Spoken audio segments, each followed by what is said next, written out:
Hello everyone, Chris here with Platinum Reviews. Today I have the newest Platinum review for Cult of the Lamb on PlayStation 5.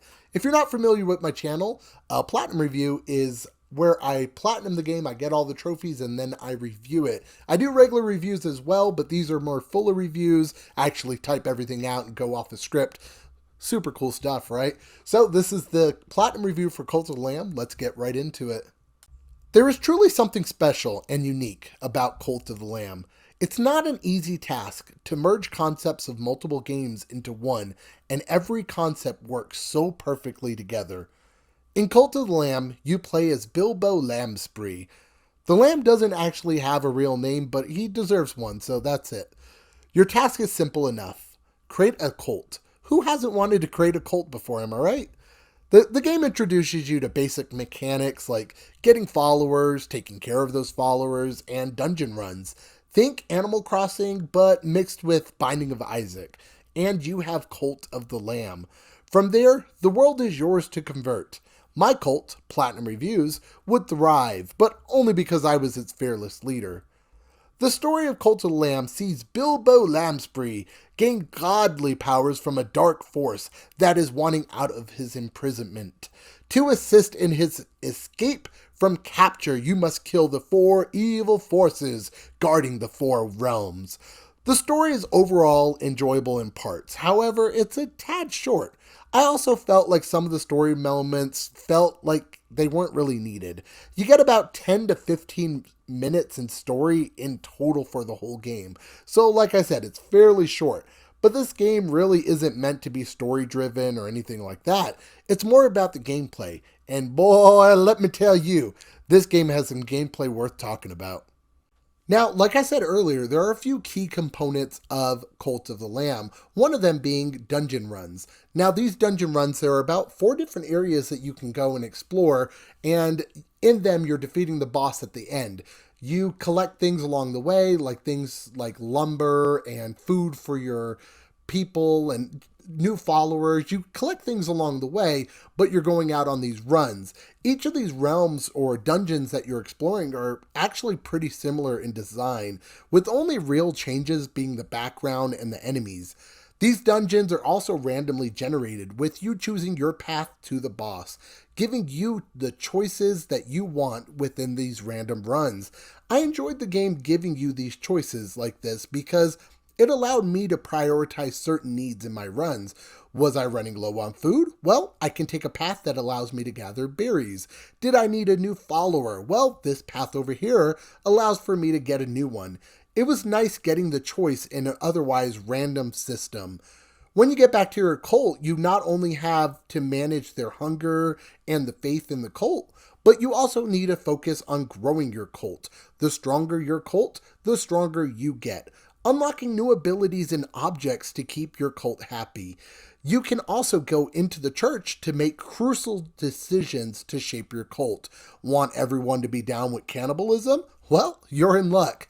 Want to revive the dead? You can do that too. There is a lot of choices to make your playthrough unique and add to this overall experience. Now, I would have given Cult of the Lamb a 10 easily. To me, 10s are very rare. I don't just hand them out. I feel like to get a 10, you have to be a generational game. You have to be a game that really changes things and just no gripes at all. Unfortunately, the developers released an unpolished product. Now, you might have noticed during this review clips of glitches and bugs. Well, I had countless amount of glitches and bugs from not being able to complete sermons, which I didn't really touch base on earlier. Sermons are where you go to your church after missions or after dungeon runs, and you complete these sermons and they make you stronger. The more followers and stuff that you get, the more sermon power you get. I don't remember what it's called, but the more you get and the stronger you become overall. Well, I was unable to start doing these anymore. Anything in the church completely broke the game, and the game would freeze up, and I'd have to quit the game completely. Unfortunately, I needed to do stuff in the church because all my followers are pissed off at me, so it made it to where the game was unplayable. One day, I was like, I'm just going to play it again. I think I was actually about to restart the game and it just fixed itself. So, not sure if they patched it. I didn't see a patch come through for that, but that was fun. I also was unable to get the platinum for a long time because there's these dumb snails. These dumb snails. If you see any snails, be sure to hit it. You have to collect 5 snail shells in order to get a specific follower, which is needed for the platinum. I didn't know that. And then I hit this bug where none of the snails would spawn. I was stuck in a cult with no Kool-Aid, which sounds depressing because it is. They did patch some of the bugs. It took them about 3 weeks after the game came out. So I was able to get the platinum. However, I feel like it was a little too late for me to review the game and make it a higher score than what I was going to give it. You patched it, but it took too long. So there's that. Now, before we jump into the score, I want to touch base on 2 other sections really quick.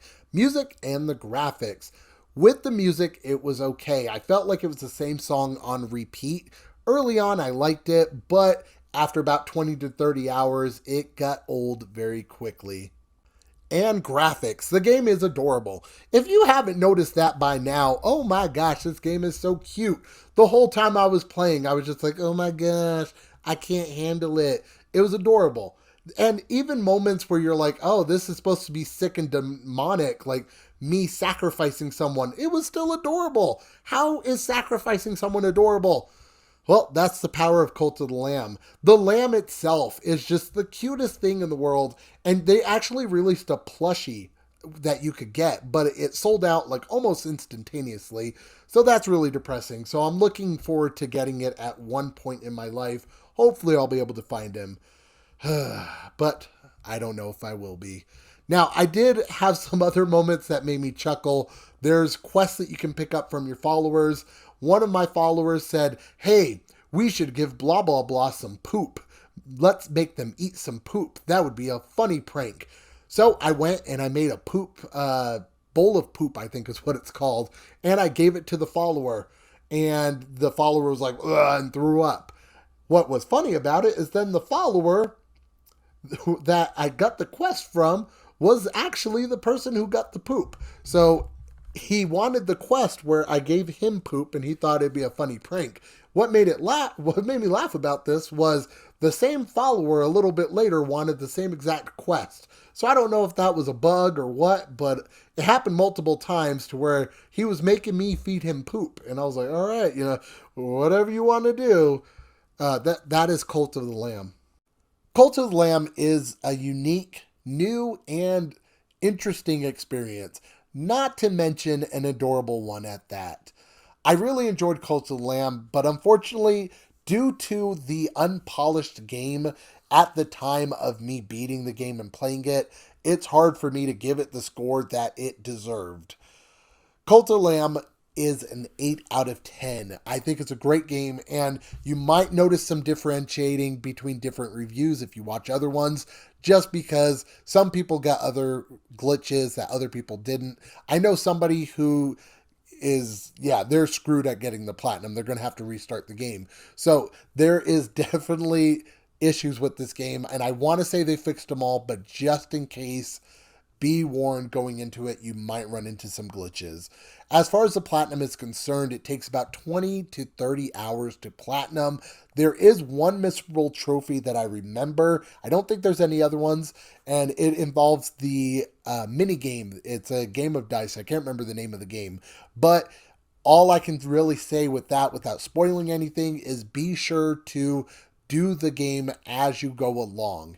If you don't, you might miss out on the trophy. So as long as every time a new person comes available that you can play the game against, as long as you're beating them, you should be good on the platinum. If you do have any questions, though, about any of the trophies, let me know in the comments down below and I'll help you out. I don't want to spoil any of the trophies or how to get them in case somebody wants to figure it out on their own, but I'm glad to let you know down in the comments.